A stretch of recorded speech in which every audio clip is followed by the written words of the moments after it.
नमस्कार मित्रांनो, तुमचं पुन्हा एकदा स्वागत आहे भूषणॉलॉजी मराठीमध्ये. आणि आज मी तुम्हाला 7 असे मराठी चित्रपट सांगणार आहे जे की तुम्ही डिझनी प्लस हॉटस्टारवर बघू शकता. आपल्या 7व्या नंबरवर जो चित्रपट आहे त्या चित्रपटाचं नाव आहे पेइंग घोस्ट. हा चित्रपट आला होता 2015 मध्ये. हा एक कॉमेडी ड्रामा चित्रपट आहे. या चित्रपटामध्ये आपल्याला माधव नावाच्या एका खूपच चांगल्या व्यक्तीची गोष्ट दाखवण्यात आलेली आहे, जो की एका घरात राहत असतो आणि त्या घरात काही भूत येत असतात. आता ती भूत त्याच्या घरात का बरं आली आणि त्याच्या घरात यायचं त्यांच्या मागचं कारण काय आहे हे सर्व जाणून घेण्यासाठी तुम्हाला हा चित्रपट बघावा लागतो. आणि या चित्रपटामध्ये तुम्हाला खूप चांगली कॉमेडी सुद्धा बघायला मिळते. तर तुम्ही या चित्रपटाला एकदा नक्की बघा. हा तुम्हाला डिझनी प्लस हॉटस्टारवर बघायला मिळून जाईल.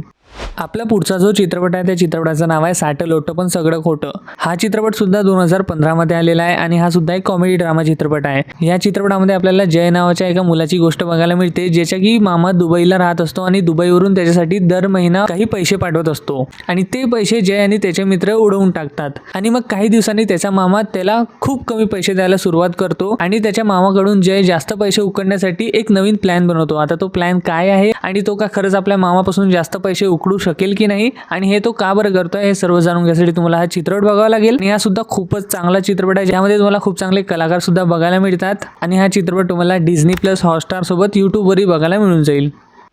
आपला पुढचा जो चित्रपट आहे ना त्या चित्रपटाचं नाव आहे हाफ तिकीट. हा चित्रपट आला होता 2016 मध्ये आणि यामध्ये आपल्याला 2 भावंडांची गोष्ट बघायला मिळते, जे की खूपच जास्त गरीब असतात आणि त्यांच्या एरियामध्ये एक पिझ्झाची दुकान उघडते आणि ते पिझ्झाचा एक तुकडा खाण्यासाठी खूप जास्त प्रयत्न करतात. आता त्यांचे हे प्रयत्न यशस्वी होतात काय, त्यांना खरंच त्या पिझ्झाचा एक तुकडा तरी मिळतो काय हे जाणून घेण्यासाठी तुम्हाला हा चित्रपट बघावा लागतो. या चित्रपटाची स्टोरी तुम्हाला बालिश वाटत असेल पण ती आहे नाही. हा चित्रपट आपल्याला खूप काही शिकवून जातो, त्यामुळे या चित्रपटाला एकदा नक्की बघा. यामध्ये तुम्हाला चांगली कॉमेडी वगैरे सुद्धा बघायला मिळून जाईल.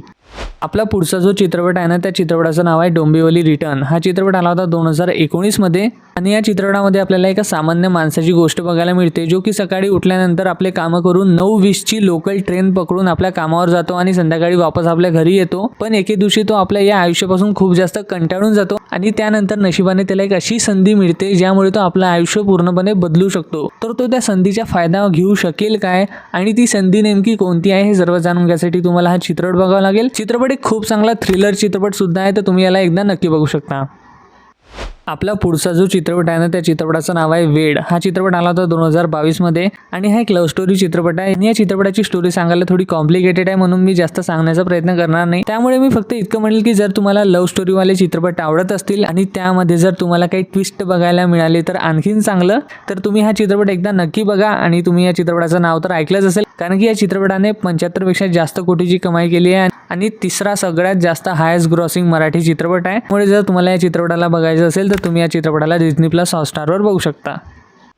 आपला पुढचा जो चित्रपट आहे ना त्या चित्रपटाचं नाव आहे सरसेनापती हंबीरराव. हा चित्रपट आला होता 2022 मध्ये. हा चित्रपट स्वराज्याचे पहिले सरसेनापती हंबीरराव मोहिते यांच्या जीवनावर आधारित आहे. आणि या चित्रपटामध्ये तुम्हाला छत्रपती शिवाजी महाराज तसेच छत्रपती संभाजी महाराज सुद्धा बघायला मिळतात. आणि हा ऐतिहासिक चित्रपट असल्यामुळे यामध्ये तुम्हाला चांगलं ॲक्शन सुद्धा बघायला मिळतं. त्यामुळे जर तुम्हाला ऐतिहासिक चित्रपट बघणे आवडत असतील तर तुम्ही या चित्रपटाला एकदा नक्की बघू शकता. हा चित्रपट सुद्धा तुम्हाला डिझनी प्लस हॉटस्टारवर बघायला मिळून जाईल. आपला पहिला जो चित्रपट आहे ना त्या चित्रपटाचं नाव आहे रंगपतंगा. या चित्रपटामध्ये आपल्याला एका शेतकऱ्याची गोष्ट बघायला मिळते, ज्याचा की बैल चोरीला जातो. आता शेतकऱ्यांसाठी त्याच्या बैल किती जवळचा व्यक्ती असतो, भलेही तो शेतकरी कोणत्याही धर्माचा का असू दे ना, त्यांचा बैल हा त्यांचा जीव की प्राण असतो. आणि तोच जीव की प्राण असलेला बैल जेव्हा चोरी जातो तेव्हा त्या शेतकऱ्याची काय अवस्था होते आणि तो शेतकरी आपल्या हरवलेल्या बैलाला वापस मिळवू शकेल काय आणि त्याचा बैल नेमका कोणी चोरला आणि तो कुठे गेला हे सर्व जाणून घेण्यासाठी तुम्हाला हा चित्रपट बघावा लागतो. चित्रपट खूप इमोशनल तर आहेतच, पण यामध्ये तुम्हाला चांगली कॉमेडी सुद्धा बघायला मिळते. आणि मी म्हणेल की तुम्ही या चित्रपटाला एकदा नक्की बघावं. खूपच चांगला चित्रपट आहे. तर यापैकी कोणते चित्रपट तुम्ही बघितले आहे आणि कोणते चित्रपट बघणार आहात हे मला कमेंटमध्ये नक्की कळवा. भेटू आपल्या पुढच्या व्हिडिओमध्ये. तोपर्यंत जय हिंद, जय महाराष्ट्र, टाटा, बाय.